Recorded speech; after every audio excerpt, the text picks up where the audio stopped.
Lo que pasó aquella noche habría bastado para arruinar una vida, y eso era exactamente lo que querían, porque frente a criados inmóviles, bajo una tormenta despiadada y con una mentira sembrada en el momento perfecto, una madrastra decidió expulsar a una joven de su propia casa para quedarse con todo. Lo que no sabía era que, al verla desaparecer descalza en la lluvia, estaba cometiendo el peor error de su vida. Porque esa misma noche, en el camino más oscuro de Madrid, alguien iba a encontrarla. Y no era un hombre cualquiera, era el más poderoso de Madrid. En su finca no había lugar para la debilidad, y una mujer que llegaba sin nombre solo podía sobrevivir aprendiendo a callar. Pero la justicia vino después, porque todo empezó con una mentira imposible de limpiar. El cielo de Madrid nunca había parecido tan amenazador como en aquella noche de invierno de 1850. La lluvia golpeaba los grandes ventanales de la mansión de los Guzmán con una fuerza inusitada, casi como si el propio cielo estuviera llorando lo que estaba a punto de ocurrir. Los truenos rodaban lentos por los pasillos adornados con tapices de terciopelo oscuro, y sin embargo, lo que estaba a punto de suceder en esa casa, nadie en esas paredes volvería a olvidarlo jamás. Angélica de Guzmán estaba de pie frente al ventanal de su habitación, mirando cómo la lluvia desdibujaba las luces de la calle. Era una joven de belleza delicada, pero de espíritu firme, heredera de los rasgos nobles de su difunto padre, don Carlos de Guzmán. Su madre había muerto cuando ella era apenas una niña, dejándola sola en un mundo que dependía de un solo hombre. Y ese hombre, don Carlos, había sido su mundo entero. Pero don Carlos había cometido un error terrible en los últimos años de su vida: volver a casarse. La elegida fue doña Rosalía, una viuda de sonrisa calculadora y corazón frío. Con ella llegó Blanca, su hija, una joven que había aprendido desde pequeña que la crueldad disfrazada de dulzura era la herramienta más eficaz del mundo. La muerte de don Carlos, ocurrida apenas semanas atrás, en circunstancias que el médico había llamado fiebres misteriosas, había dejado a Angélica rota por dentro, vestida con un sencillo camisón blanco que la hacía parecer un fantasma dentro de su propia casa. Apretaba un pañuelo de encaje contra el pecho, como si con eso pudiera contener el dolor. De repente, la puerta de roble de su habitación se abrió de un golpe seco. En el umbral apareció doña Rosalía. Su vestido de luto estricto contrastaba con la sonrisa cruel que se dibujaba en sus labios rojos. Llevaba en las manos un cofre de plata. Detrás de ella, Blanca emergía de las sombras con los ojos brillando de satisfacción.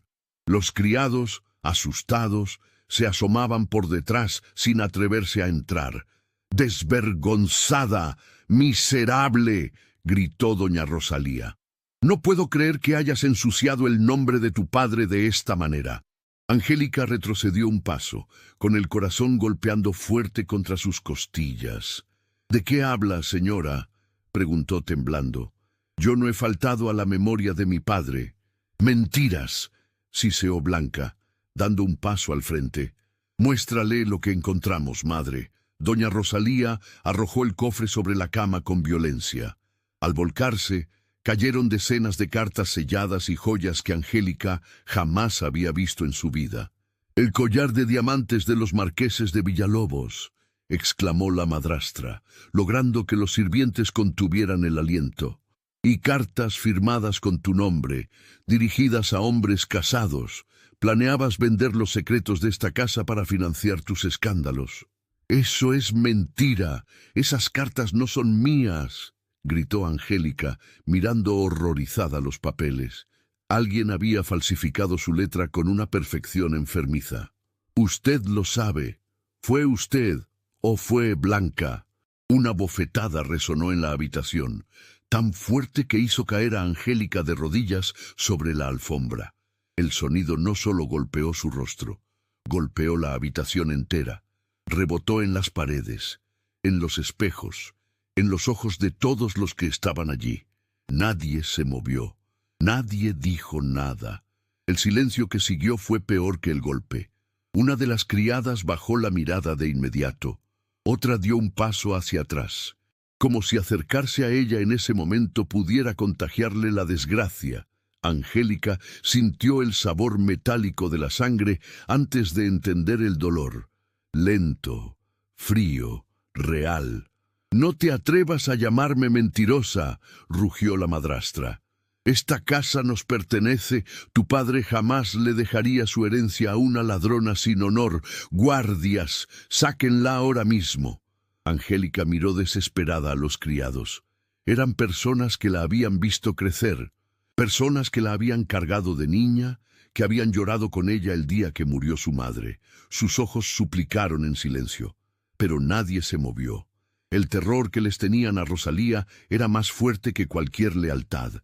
Ni siquiera el viejo mayordomo, que casi la había criado, levantó la vista del suelo. Simplemente bajó la cabeza, y ese gesto silencioso le dolió a Angélica más que cualquier golpe. Miró a su alrededor, buscando ayuda, buscando a alguien, al menos uno. El viejo mayordomo seguía allí, el mismo hombre que le había enseñado a leer cuando era niña, el que la llamaba señorita, incluso cuando no había nadie mirando. Sus ojos se cruzaron, solo un segundo, y él bajó la mirada. Ese gesto fue el que la rompió de verdad. Dos hombres fornidos la tomaron por los brazos. Ella intentó resistir mientras las lágrimas le quemaban el rostro. «Soy la dueña legítima de esta casa. ¡Suéltenme!». Sus gritos llenaron los pasillos mientras era arrastrada descalza, en camisón, por los corredores que había recorrido toda su vida. Las puertas grandes de caoba se abrieron de par en par. Los hombres la empujaron hacia afuera. Sus rodillas desnudas golpearon las piedras mojadas del patio y la piel se le rasgó con el impacto. «Desaparece, Angélica», dijo doña Rosalía desde el umbral, su voz mezclándose con el trueno. «Y si regresas, te encerraremos en la peor prisión para ladronas de toda España». Con un golpe sordo y definitivo, las puertas se cerraron. Angélica permaneció de rodillas en el patio, bajo una lluvia que ya no parecía agua, sino castigo. El frío del suelo le subía lentamente por el cuerpo, mientras el viento le pegaba el camisón a la piel con una crueldad casi deliberada. Terminó por ponerse de pie. No porque le quedaran fuerzas, sino porque quedarse allí habría sido rendirse del todo. Echó a andar, sin rumbo, sin refugio. Las calles oscuras se abrían ante ella como un laberinto interminable. Cada paso sobre la piedra helada le desgarraba un poco más el cuerpo ya vencido. La humedad le escurría por la nuca, le pesaba en la ropa, le entumecía las manos. Las lágrimas, confundidas con la lluvia, eran ya solo otra forma de temblor. Pasó frente a casas iluminadas. Escuchó risas detrás de puertas cerradas. Vio sombras moverse al abrigo de chimeneas encendidas y comprendió algo con una claridad brutal. El mundo seguía, como si ella ya no existiera. Y fue entonces cuando el cuerpo empezó a rendirse. Primero fue un leve temblor en las manos, después un paso en falso y luego otro.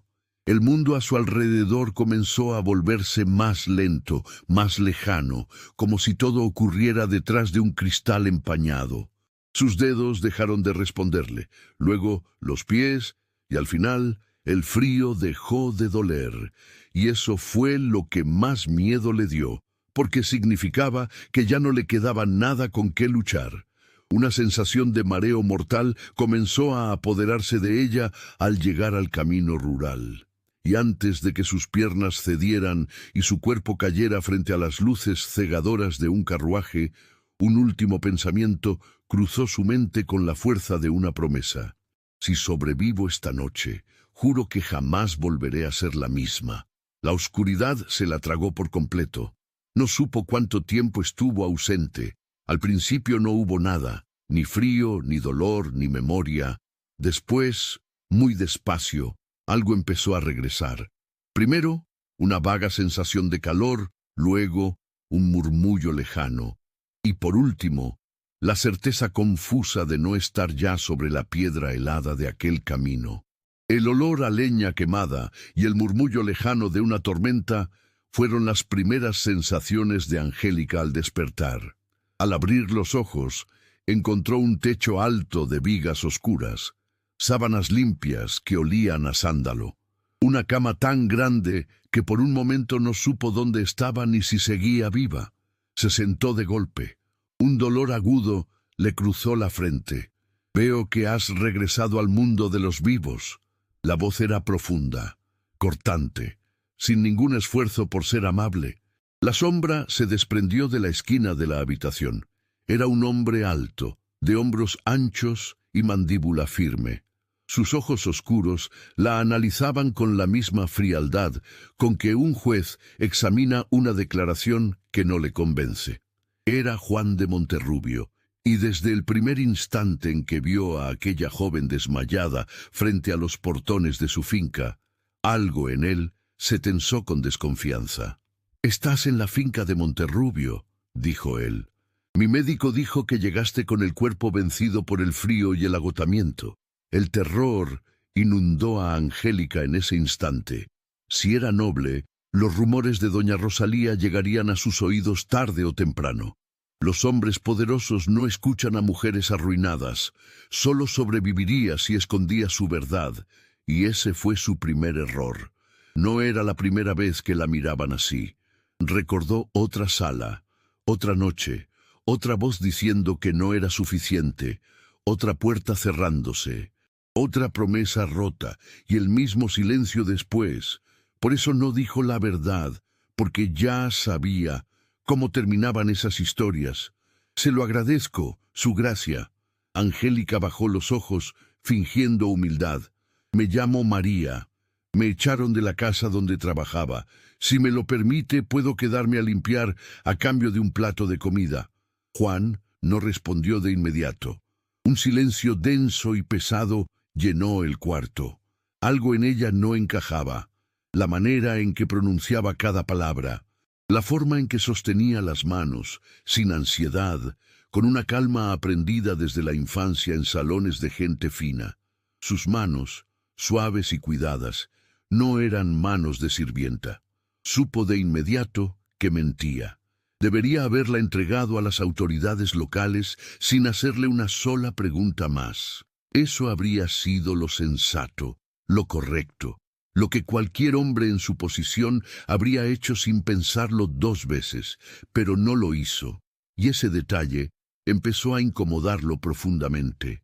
«Aquí nadie se queda sin trabajar», dijo al fin, «pero tampoco sin ser observado».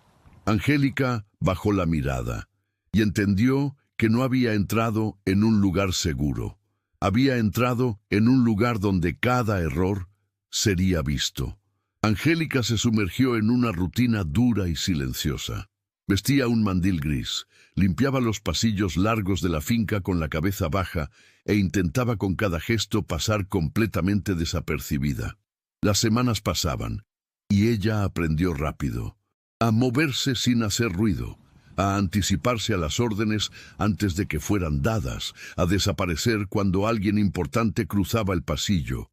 Pero había cosas que no podían esconderse. Una mañana, una de las criadas más jóvenes cometió un error.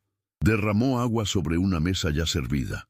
El sonido del recipiente cayendo fue suficiente para que el silencio se tensara en toda la sala. «Inútil», murmuró otra criada, lo bastante alto como para que se oyera. La joven bajó la cabeza, temblando, esperando el castigo. Angélica estaba cerca, lo vio todo. No dijo nada, no intervino, pero dio un paso, solo uno, lo suficiente para colocarse discretamente entre la muchacha y las miradas del resto, como si pudiera protegerla sin que nadie lo notara. Fue un gesto mínimo, casi invisible, pero Juan lo vio, y por primera vez no fue la sospecha lo que le llamó la atención. Fue algo mucho más incómodo, respeto, y eso lo irritó. porque el respeto no era una emoción que él concediera con facilidad, y mucho menos a alguien que claramente le estaba mintiendo. Apretó la mandíbula, como si pudiera expulsar esa sensación de su propio cuerpo, pero no desapareció, y eso fue lo que más le molestó. Desde ese momento empezó a observarla de otra manera. Con cada día que pasaba, la distancia entre ellos dejaba de ser distancia y empezaba a convertirse en algo más peligroso. Él aún no entendía hasta qué punto, y eso era inaceptable para un hombre como él. Juan no se había convertido en quien era por casualidad. Había aprendido, demasiado joven, que confiar era el error más caro que un hombre podía cometer, que las apariencias engañaban, que las sonrisas ocultaban intereses y que el afecto era muchas veces solo una forma elegante de manipulación. Desde entonces había construido su vida sobre una regla simple: controlarlo todo. Las personas, las situaciones y sobre todo los sentimientos, porque el día que dejó de hacerlo, lo perdió todo. Juan hizo lo que había hecho siempre cuando algo amenazaba su control. Intentó apartarse. Durante 2 días evitó esa ala de la casa. Cambió horarios, dio órdenes a través del mayordomo, se obligó a no preguntar por ella, a no mirar hacia donde sabía que podía encontrarla. Pero la ausencia no le devolvió la calma. Se la quitó del cuerpo y se le metió en la cabeza. Y fue entonces cuando lo comprendió. Ya no lograba ignorarla. Juan empezó a encontrar razones para transitar por los mismos salones que ella. No lo admitía, ni siquiera ante sí mismo. Se decía que revisaba el estado de la finca, que supervisaba el trabajo de los criados, que tenía asuntos que atender en esa ala de la casa, pero sus ojos siempre terminaban encontrándola, como si algo en ella lo llamara sin permiso.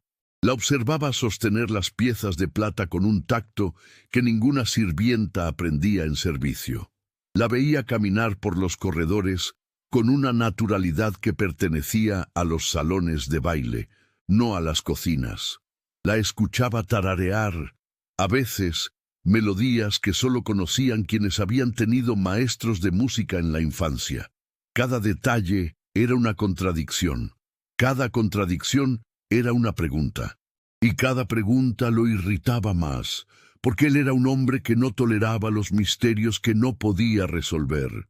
No debería importarme, se repetía en su despacho, apretando la pluma contra el papel hasta que la tinta se derramaba. No me importa. Juan no reaccionaba así. Nunca. Había aprendido hace años a no involucrarse, a no sentir más de lo necesario, a no confiar en nadie que no pudiera controlar. Y sin embargo, aquella mujer estaba rompiendo cada una de esas reglas, sin pedir permiso. Cada vez que ella bajaba la mirada al escuchar sus pasos, algo dentro de él se tensaba de una manera que no reconocía.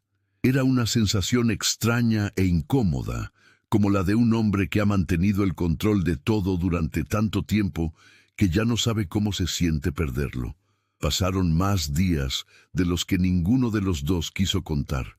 Días en los que el silencio decía más que cualquier palabra, hasta que una noche todo cambió. Juan entró a su biblioteca sin esperar encontrar a nadie. La puerta de roble pesaba, como siempre. La sala olía a papel viejo y a cera de velas. Era su espacio, el único lugar de la finca donde el mundo exterior no entraba. Pero esa noche el mundo exterior había entrado de todas formas. Angélica estaba subida en una escalera de madera en el extremo más alto de la estantería, con un libro abierto entre las manos. No limpiaba, no ordenaba, leía, y no era cualquier libro. Juan se detuvo en el umbral. Veo que nuestras sirvientas leen a Voltaire en su idioma original. La voz seca de Juan la sobresaltó. Ella giró de golpe. Su pie descalzo resbaló del peldaño. Soltó un grito corto y cerró los ojos, esperando el impacto brutal contra el suelo de mármol. El choque nunca llegó. Unos brazos fuertes la atraparon en el aire, apretándola de inmediato contra un pecho ancho y sólido. Angélica abrió los ojos despacio. El aroma a tabaco negro y lluvia fresca la envolvió antes de que su mirada encontrara el rostro de Juan a escasos centímetros del suyo. Ninguno de los dos habló. La respiración de ambos se cruzó en ese espacio pequeño y cargado.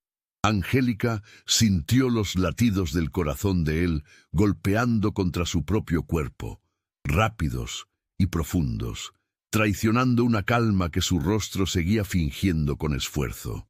La mano grande de Juan sostenía su cintura con una firmeza que no era solo la de alguien que evita una caída, era la firmeza de alguien que no quería soltar, aunque supiera que debía hacerlo.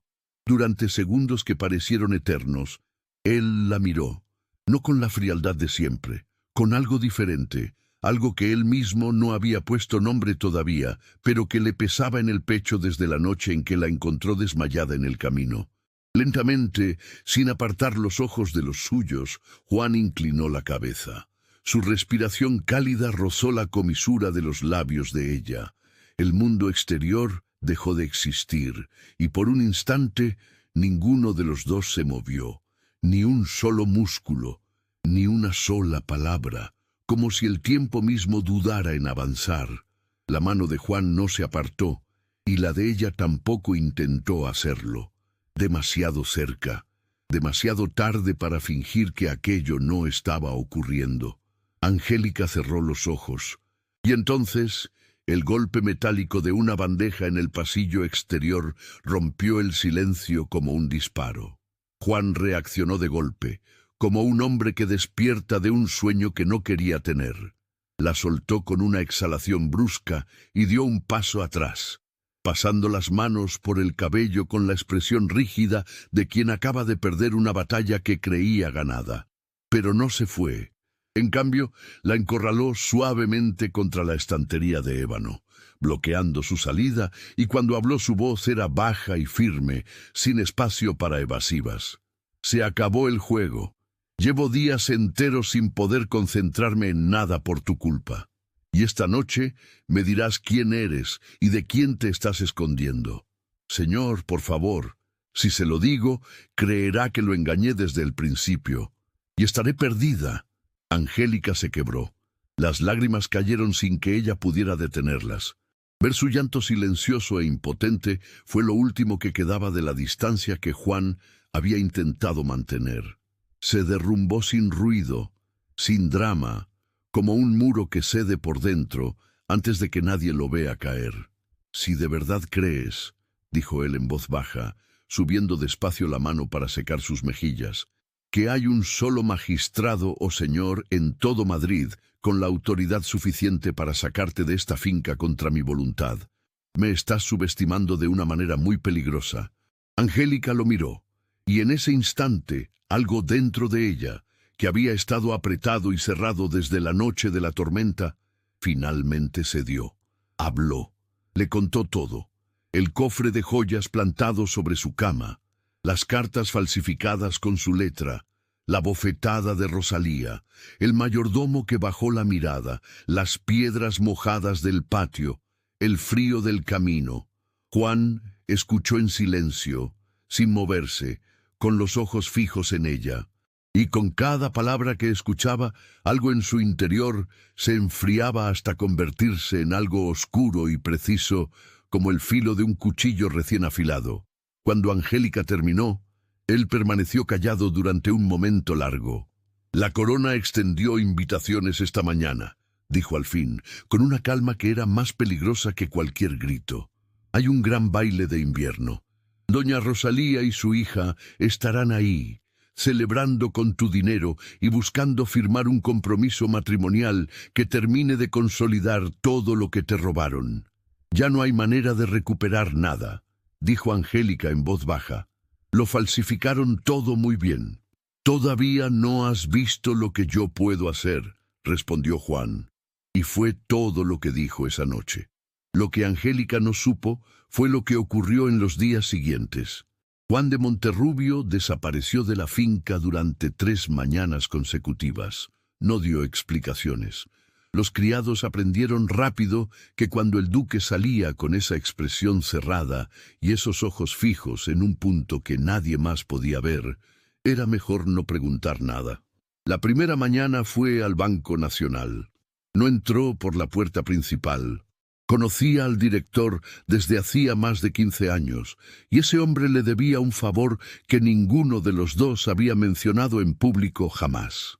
2 horas después, Juan salía con información sobre una bóveda privada registrada a nombre de Carlos de Guzmán, bóveda que en los últimos meses antes de su muerte había sido accedida en 2 ocasiones por una firma que no era la del propietario. La segunda mañana fue a ver al contador que había gestionado los asuntos legales de la familia Guzmán durante los últimos 8 años. El hombre intentó negarlo todo durante los primeros 20 minutos de conversación, pero Juan tenía una paciencia particular para este tipo de reuniones, y el contador tenía una deuda de juego que alguien muy cercano a doña Rosalía había comprado en silencio hacía apenas 3 meses. Cuando la conversación terminó, el contador había firmado una declaración completa. Sus manos temblaban al sostener la pluma. La tercera mañana, Juan fue al despacho del notario de la familia Guzmán. Allí, detrás de un doble panel de madera en la pared trasera de la bóveda privada, exactamente donde el contador había indicado, encontró lo que buscaba: el testamento real de don Carlos de Guzmán, redactado de su puño y letra, sellado, completo. Juan lo leyó de pie, en silencio, en ese cuarto pequeño y frío, y cuando terminó dobló el documento con cuidado, lo guardó en el interior de su abrigo y salió sin decir una sola palabra al notario, que lo miraba desde la puerta con los ojos llenos de miedo. No le dijo nada a Angélica sobre lo que había encontrado. Solo esa noche, al sentarse frente a ella en la sala de la finca, le dijo una sola cosa: «Prepárate. El baile es en 3 semanas». Los días pasaron con una lentitud extraña, como si ambos supieran que algo decisivo los esperaba al final de aquel silencio. 3 semanas después de aquella noche en la biblioteca, el Madrid helado celebraba su evento más esperado del invierno, el gran baile de la Rosa, en el enorme y luminoso palacio de cristal. Los candelabros de 500 velas iluminaban el salón con una calidez dorada que contrastaba con el frío que golpeaba los vidrios desde afuera. El mármol del suelo brillaba como un espejo. Los vestidos de seda, los uniformes militares y las joyas antiguas se mezclaban en ese espacio grandioso con la naturalidad de quienes han sido educados desde niños para moverse en él. Y en el centro de todo ese esplendor, como si el salón entero les perteneciera, estaban doña Rosalía y Blanca. Rosalía lucía sedas color marfil y rubíes que en otro tiempo habrían sido impensables para una viuda de sus medios. Sonreía con esa expresión de quien ha ganado una partida larga y difícil y no puede evitar mostrarlo. Blanca, a su lado, giraba despacio entre los invitados con los ojos buscando al conde, que en menos de media hora haría pública su propuesta de compromiso. Todo estaba calculado, todo estaba en su lugar. Quedaban apenas 20 minutos para que ese compromiso se anunciara frente a la nobleza de Madrid y sellara de manera permanente lo que habían construido sobre las cenizas de Angélica. Rosalía tomó una copa de champán de una bandeja que pasó cerca y bebió con calma. Había ganado. Lo sabía con la certeza de quien ha revisado su plan 20 veces y no ha encontrado ningún error. No escuchó, en ese momento, el sonido que venía del pasillo exterior, pero otros sí lo escucharon. El bastón del ceremoniero golpeó 3 veces el mármol. El sonido penetró el salón con una autoridad que detuvo las conversaciones en seco, como si alguien hubiera cortado los hilos de 300 marionetas al mismo tiempo. Los músicos guardaron silencio. Las copas se detuvieron a mitad del camino. Las cabezas giraron hacia las puertas grandes del fondo. Las puertas se abrieron de par en par. Una ráfaga de aire frío entró desde el corredor, apagando varias velas en los candelabros más cercanos y haciendo que las llamas de los demás se doblaran como si saludaran. «¡Abran paso!», anunció el heraldo con voz firme. «Ingresan a este salón sus excelencias. El soberano duque Juan de Monterrubio, escoltando a la ilustre heredera, la señorita Angélica de Guzmán». El nombre cayó sobre el salón como una piedra sobre agua quieta. Durante un segundo, nadie se movió, nadie respiró. Y entonces Juan de Monterrubio cruzó el umbral, vestido de negro riguroso, con las condecoraciones reales sobre el pecho y la espalda completamente erguida, entró al salón con la calma tranquila de un hombre que no tiene nada que demostrar. Era el tipo de presencia que no necesitaba alzar la voz para que todos, sin excepción, se apartaran de su camino. Y en su brazo, paso a paso, entraba Angélica. Llevaba un vestido de seda azul profundo, del color del cielo, un momento antes de que amanezca. La tela caía con una precisión perfecta, como si hubiera sido hecha exactamente para ella, para ese momento, para esa noche. En su pecho descansaba un colgante de diamantes de las reliquias antiguas de la familia Monterrubio. Una joya que todos en ese salón reconocieron de inmediato, porque ese tipo de joyas no se prestaban, no se regalaban a alguien sin peso ni historia. Esa joya le decía a cualquiera que supiera leer lo que significaba: «Esta mujer no está sola». Angélica caminó con la espalda derecha y los ojos al frente. No apretó el brazo de Juan con nerviosismo. No bajó la mirada al sentir el peso de 300 miradas cayendo sobre ella al mismo tiempo. Respiró despacio, como quien ha ensayado ese momento, no en el espejo, sino por dentro, en silencio, durante días enteros. El salón entero observaba, sin saber todavía qué hacer con lo que estaba viendo. La primera en reaccionar fue Rosalía. El color abandonó su rostro en un instante. La copa de champán tembló en sus dedos. Sus ojos recorrieron a Angélica de arriba abajo con la velocidad desesperada de quien busca algún detalle que le diga que lo que está viendo no es real. El vestido, la joya, la postura, la expresión. No encontró ninguna grieta, porque no había ninguna. «No», murmuró Rosalía en voz muy baja, solo para ella misma, y luego, con la voz subiendo sin que pudiera controlarla: «¡No!». Blanca la tomó del brazo, asustada. «Madre, cálmate», susurró. «La gente está mirando», pero Rosalía no podía calmarse. 20 años de vida calculada, de pequeñas traiciones cuidadosamente construidas, de paciencia y de frialdad. Todo eso se estaba desmoronando ante sus ojos en tiempo real. Y cuando el miedo de Rosalía se transformaba en pánico, el pánico siempre se transformaba en ataque. Se soltó del brazo de su hija y avanzó hacia el centro del salón. «Exijo que detengan a esa mujer», gritó, con la voz quebrándose a mitad de la frase. «La conozco. Es una impostora y una ladrona. Escapó de mi casa llevándose joyas y dinero, y ahora viene aquí a engañar al señor duque con sus mentiras». El salón volvió a detenerse. Algunos invitados retrocedieron un paso. Otros intercambiaron miradas rápidas. Los guardias del palacio, entrenados para reaccionar ante cualquier acusación pronunciada en voz alta, se miraron entre sí durante un segundo, y luego comenzaron a moverse. Algunos invitados retrocedieron un paso. Otros intercambiaron miradas rápidas. Los guardias del palacio, entrenados para reaccionar ante cualquier acusación pronunciada en voz alta, se miraron entre sí durante un segundo y luego comenzaron a moverse. Nadie se movió. Ni un solo hombre se adelantó, ni una sola voz se alzó en su defensa. Angélica sintió cómo el aire abandonaba sus pulmones. Otra vez estaba sola.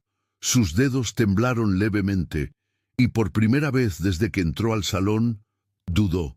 ¿Y si todo terminaba allí? Giró apenas el rostro hacia él, buscando una señal, pero Juan no se movía, y ese silencio fue más aterrador que cualquier espada. 13 sables se interpusieron entre Angélica y el resto del salón. Angélica no retrocedió, pero su cuerpo la traicionó por un instante, una contracción pequeña e invisible que solo ella notó, el recuerdo físico de otra noche, de otros hombres tomándola por los brazos, de otra puerta cerrándose. El miedo era real, el salón era enorme, las miradas eran 300, y Rosalía sabía exactamente lo que hacía: sembrar la duda antes de que alguien pudiera defenderla, porque la duda, una vez sembrada en público, era casi imposible de arrancar de raíz. Angélica buscó con los ojos a los condes y señores que la rodeaban. Algunos miraban a Rosalía, otros la miraban a ella.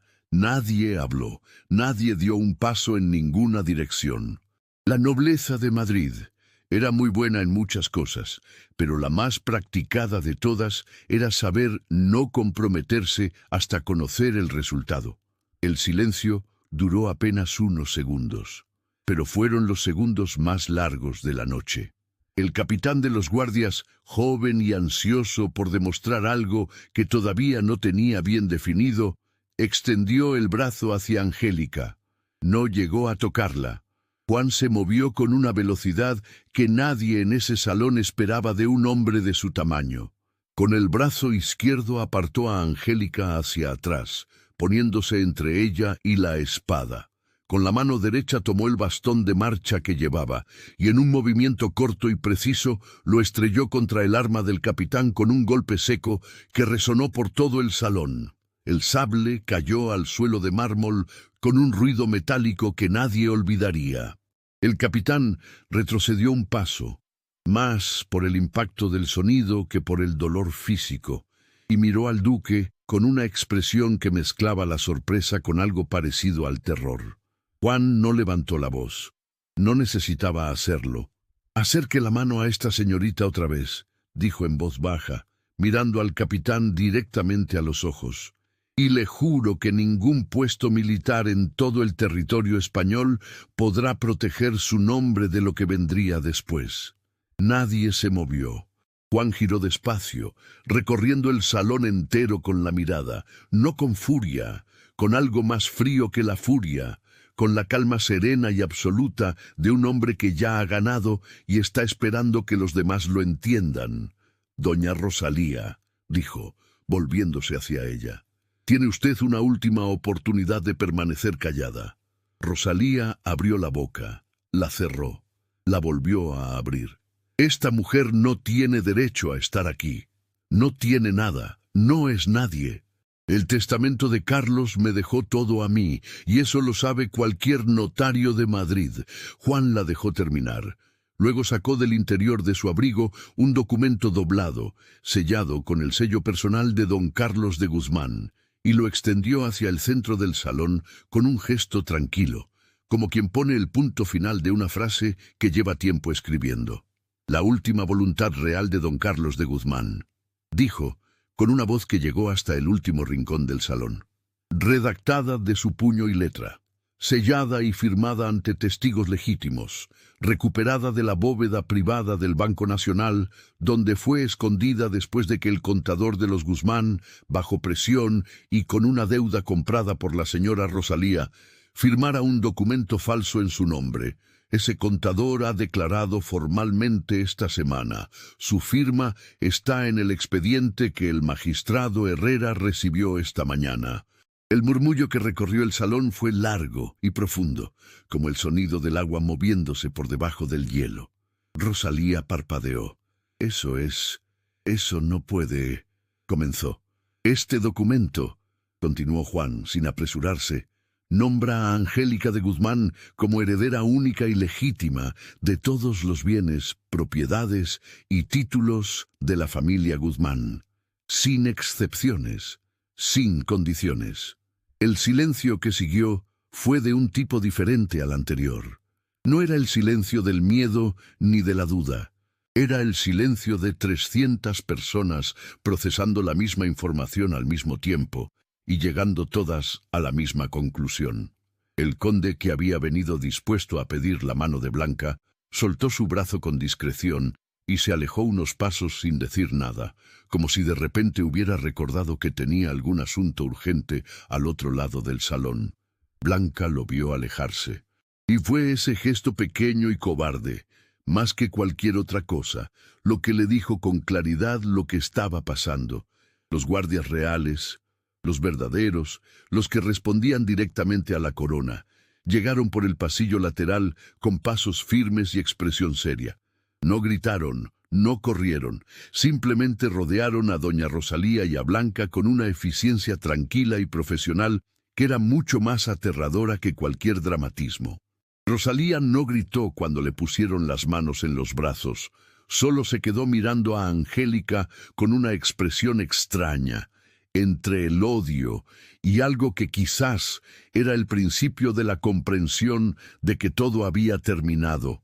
Blanca sí lloró, con ese llanto de quien descubre demasiado tarde que las deudas de sus padres también les pertenecen. Las puertas laterales del palacio se abrieron y se las tragaron. El salón exhaló. Angélica no se movió durante todo ese tiempo.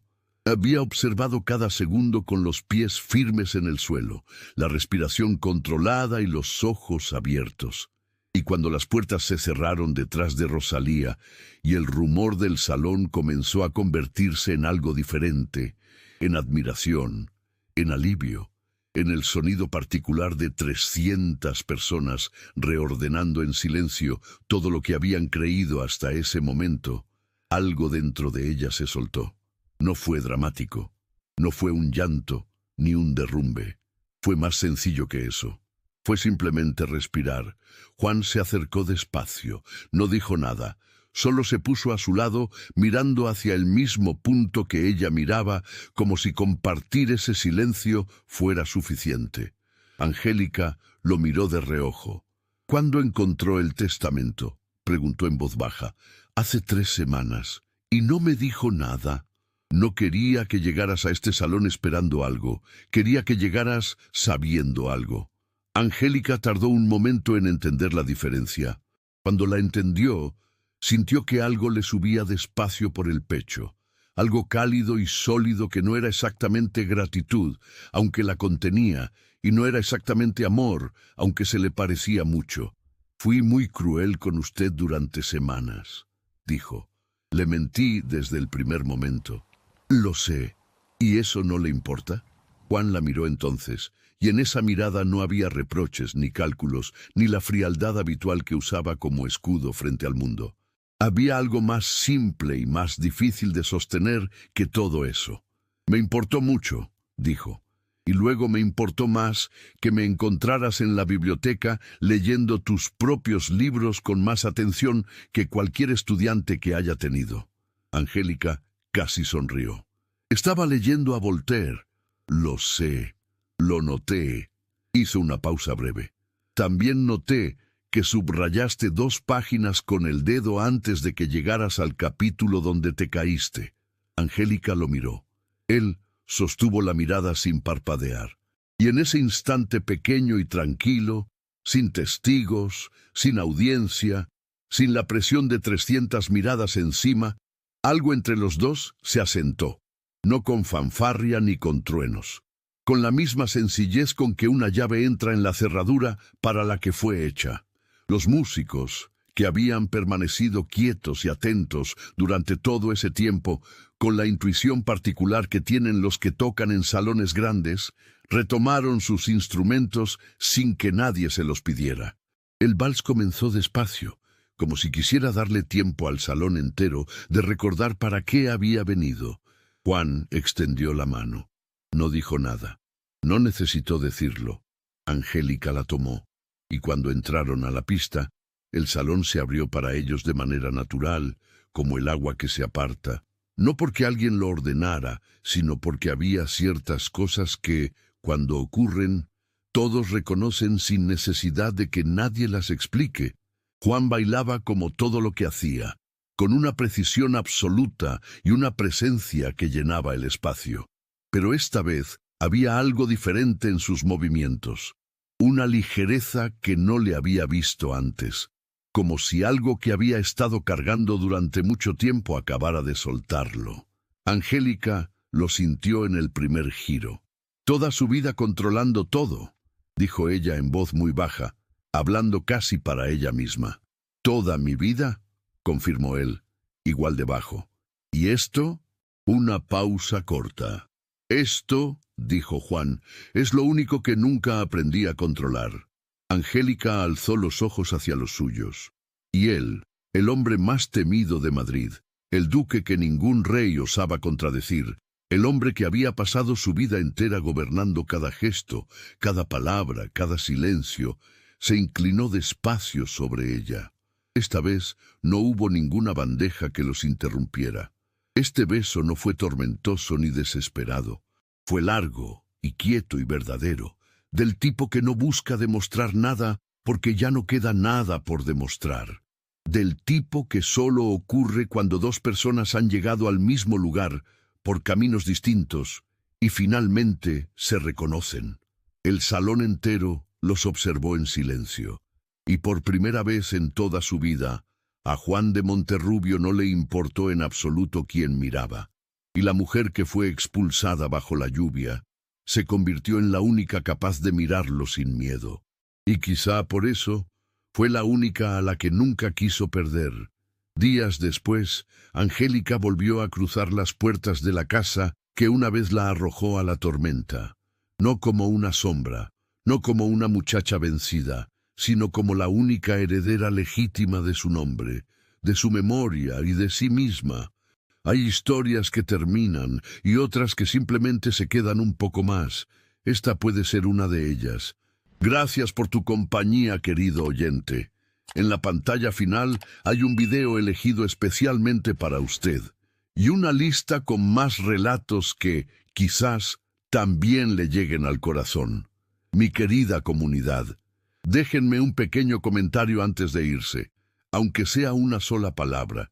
Su mensaje ayuda a que este video sea recomendado y llegue a más personas, y eso me ayuda a seguir creando para ti. Muchas gracias y un gran abrazo.